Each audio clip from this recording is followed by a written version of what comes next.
Assalamualaikum warahmatullahi wabarakatuh. Saya Muhammad Raga Istighfaris, nomor presensi 23 dari 11 MIPA 4, akan menyampaikan tentang rangkuman prinsip dan praktik ekonomi Islam. Rangkuman prinsip dan praktik ekonomi Islam. Muamalah ialah kegiatan tukar-menukar barang atau sesuatu yang memberi manfaat dengan cara yang ditempuhnya seperti jual beli, sewa menyewa, utang piutang, pinjam meminjam, urusan bercocok tanam, berserikat, dan usaha lainnya. Syirkah atau perseroan berarti suatu akad yang dilakukan oleh dua pihak atau lebih yang bersepakat untuk melakukan suatu usaha dengan tujuan memperoleh keuntungan. Syirkah ada beberapa macam: syirkah inan, syirkah abdan, syirkah wujuh, dan syirkah mufawadah. Mudharabah. Mudharabah adalah akad kerja sama usaha antara dua pihak, di mana pihak pertama menyediakan semua modal saibul mol, sedangkan pihak lainnya menjadi pengelola atau pengusaha mudharib. Pengertian muamalah. Muamalah dalam fikih Islam berarti tukar-menukar barang atau sesuatu yang memberi manfaat dengan cara yang ditempuhnya, seperti jual beli, sewa menyewa, upah mengupah, pinjam meminjam, urusan bercocok tanam, berserikat, dan usaha lainnya. Dalam melakukan transaksi ekonomi, Islam melarang beberapa hal, diantaranya sebagai berikut. Tidak boleh mempergunakan cara-cara yang batil, sebagaimana diterangkan pada Quran Surat An-Nisa ayat 29. Ya ayyuhalladzina amanu la ta'kulu amwalakum bainakum bi'al batili illa antakuna tijaratan tarodin minkum wala ta'tulu anfusakum innallaha kana bikum rahiman. Artinya, hai orang-orang yang beriman, janganlah kamu saling memakan harta sesamamu dengan jalan yang batil, kecuali dengan perniagaan yang berlaku dengan suka sama suka di antara kamu. Dan janganlah kamu membunuh dirimu, sesungguhnya Allah adalah Maha Penyayang kepadamu. Ayat tersebut menjelaskan bahwa untuk memperoleh harta harus dilakukan atas dasar saling menguntungkan, sehingga dalam pelaksanaannya tidak menimbulkan kerugian terhadap pihak lain, dan sebaliknya harus menciptakan suasana yang rukun, saling tolong-menolong, dan bantu-membantu satu sama lain tanpa ada pemaksaan. Yang kedua, tidak boleh melakukan kegiatan riba, sebagaimana dijelaskan pada Quran Surat Ali Imran ayat 130. A'udzu billahi minasyaitonir rajim. Bismillahirrahmanirrahim. Ya ayyuhalladzina amanu la ta'kulu ala riba adofan mudofatan wa itaku allaha la'allakum tuflihun. Artinya, hai orang-orang yang beriman, janganlah kamu memakan riba dengan berlipat ganda, dan bertakwalah kamu kepada Allah supaya kamu mendapat keberuntungan. Dalam ayat ini Allah memerintahkan kepada orang-orang beriman agar waspada dari riba dengan berbagai macam sejenisnya. Di antara bentuk riba adalah memberikan hutang kepada orang lain dengan meminta lebih ketika membayar hutangnya walaupun sedikit. Ini hukumnya haram. Ketiga, tidak boleh dengan cara-cara zalim atau aniaya, sebagaimana diterangkan hadis dari Abu Hurairah radhiyallahu anhu. Dia berkata, Rasulullah Shallallahu alaihi wasallam bersabda, janganlah kalian dengki, saling menipu, saling marah, dan saling memutuskan hubungan. Dan janganlah kalian menjual sesuatu yang telah dijual kepada orang lain. Jadilah kalian hamba-hamba Allah yang bersaudara. Seorang muslim adalah saudara bagi muslim yang lainnya. Dia tidak menzoliminya dan mengabaikannya, tidak mendustakannya dan tidak menghinanya.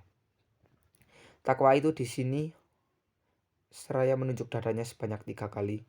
Cukuplah seorang muslim dikatakan buruk jika dia menghina saudaranya yang muslim. Setiap muslim atas muslim yang lain haram darahnya, hartanya, dan kehormatannya. Hadis riwayat Muslim. Keempat, tidak boleh mempermainkan takaran timbangan kualitas dan kehalalan. sebagaimana yang telah ditujukan pada Quran surat Al-Mutaffifin ayat 1-3. A'udzu billahi minasyaitonir rajim. Bismillahirrahmanirrahim.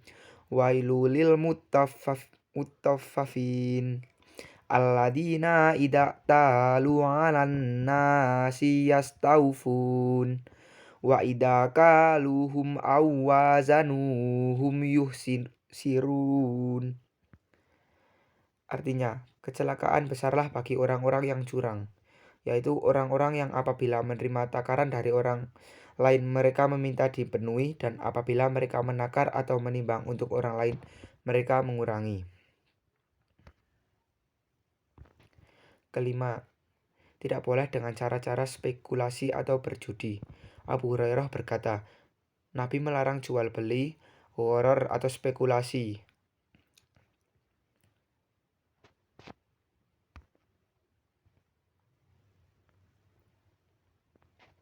Muamalah sama dengan jual beli. Jual beli adalah kesepakatan tukar-menukar benda untuk memiliki benda tersebut selamanya. Melakukan jual beli dibenarkan sesuai dengan firman Allah Subhanahu wa taala berikut ini. A'udzu billahi minasyaitonir rajim. Bismillahirrahmanirrahim.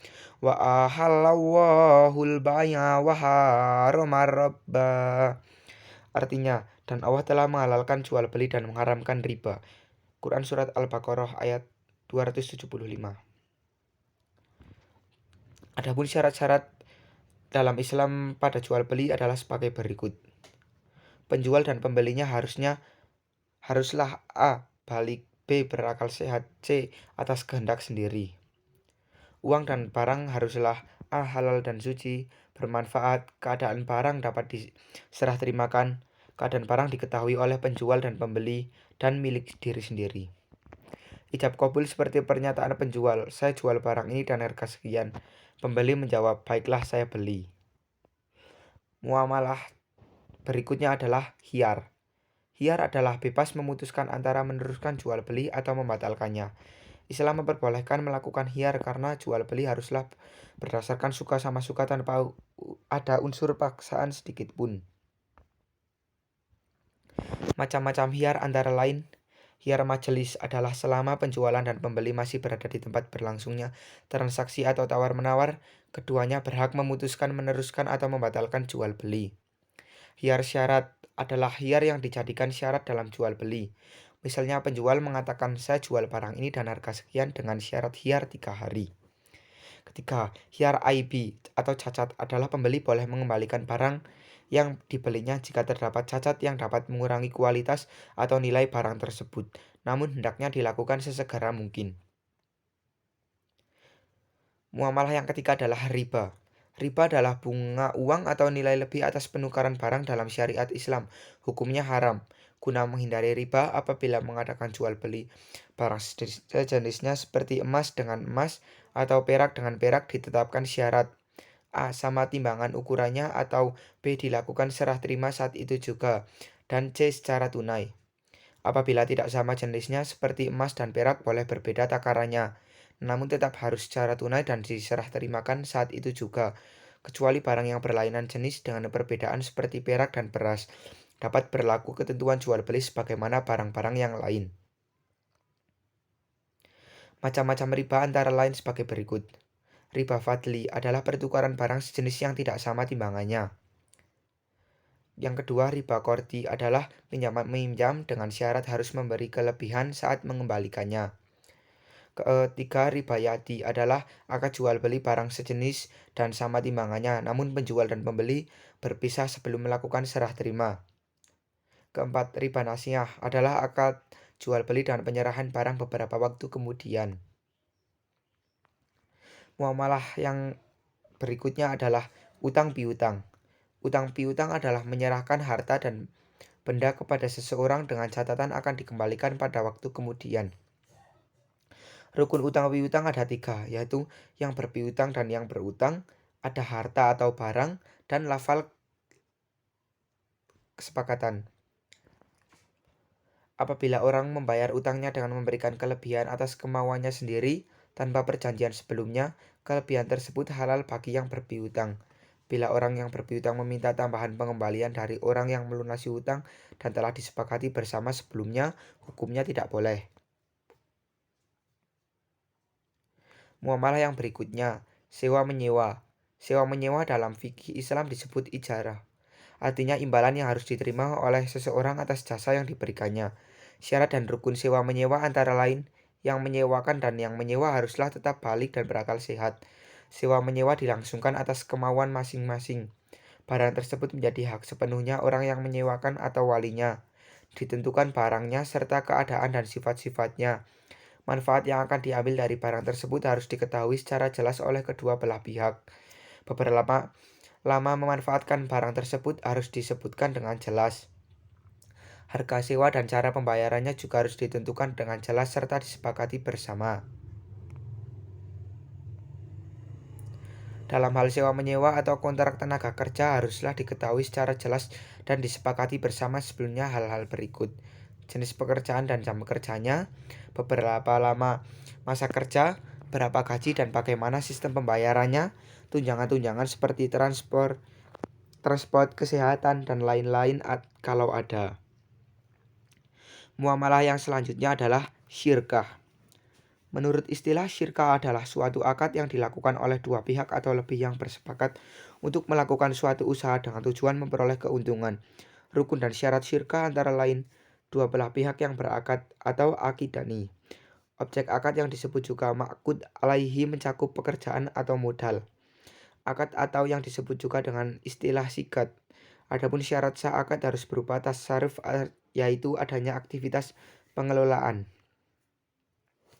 Macam-macam syirkah. Syirkah dibagi menjadi beberapa macam, yaitu syirkah inan, syirkah abdan, syirkah wujuh, dan syirkah mufawadoh. Syirkah inan adalah syirkah antara dua pihak atau lebih yang masing-masing memberi kontribusi kerja atau amal dan modal mal. Syirkah abdan adalah syirkah antara dua pihak atau lebih yang masing-masing hanya memberikan kontribusi kerja atau amal tanpa kontribusi modal amal. Syirkah wujuh adalah kerjasama karena didasarkan pada kedudukan ketokohan atau keahlian wujuh seseorang di tengah masyarakat. Syirkah mufawadoh adalah syirkah antara dua pihak atau lebih yang menggabungkan semua jenis syirkah di atas. Muamalah yang selanjutnya adalah mudharabah. Mudharabah adalah akad kerja sama usaha antara dua pihak di mana pihak pertama menyediakan semua modal, pihak lainnya menjadi pengelola atau pengusaha. Keuntungan usaha secara mudharabah dibagi menurut kesepakatan yang dituangkan dalam kontrak. Mudharabah sendiri dibagi menjadi dua, yaitu mudharabah mutlaqah merupakan bentuk kerjasama antara pemilik modal dan pengelola yang cakupannya sangat luas dan tidak dibatasi oleh spesifikasi jenis usaha, waktu, dan daerah bisnis. Mudharabah muqayyadah adalah kebalikan dari mudharabah mutlakah, yakni usaha yang akan dijalankan dengan dibatasi oleh jenis usaha, waktu, dan tempat usaha. Muamalah yang selanjutnya adalah musokah, muzara'ah, dan muhabarah. Musokah adalah kerjasama antara pemilik kebun dan petani di mana sang pemilik kebun menyerahkan kepada petani agar dipelihara dan hasil panennya nanti akan dibagi dua menurut persentase yang ditentukan pada waktu akad. Muzara'ah dan muhabarah adalah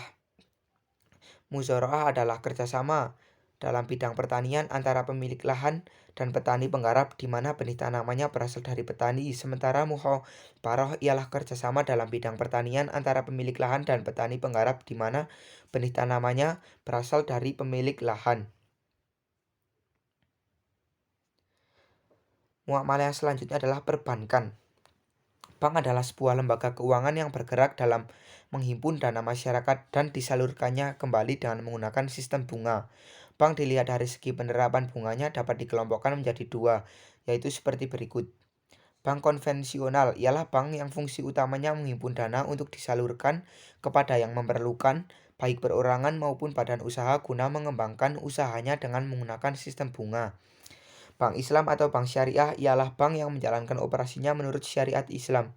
Bank syariah menggunakan beberapa cara yang bersih dari riba, misalnya seperti berikut: mudharabah, musyarakah, wadiah, qardul hasan, murabahah. Muamalah yang selanjutnya adalah asuransi syariah. Dalam bahasa Arab dikenal dengan at-ta'min yang berarti pertanggungan, perlindungan, keamanan, ketenangan, atau bebas dari perasaan takut. Dalam Islam, asuransi merupakan bagian dari muamalah. Kaitan dengan dasar hukum asuransi menurut fikih Islam adalah boleh atau jaiz dengan suatu ketentuan produk asuransi tersebut harus sesuai dengan ketentuan hukum Islam. Sekian yang dapat saya sampaikan. Apabila ada tutur kata yang kurang berkenan, saya mohon maaf sebesar-besarnya. Wassalamualaikum warahmatullahi wabarakatuh.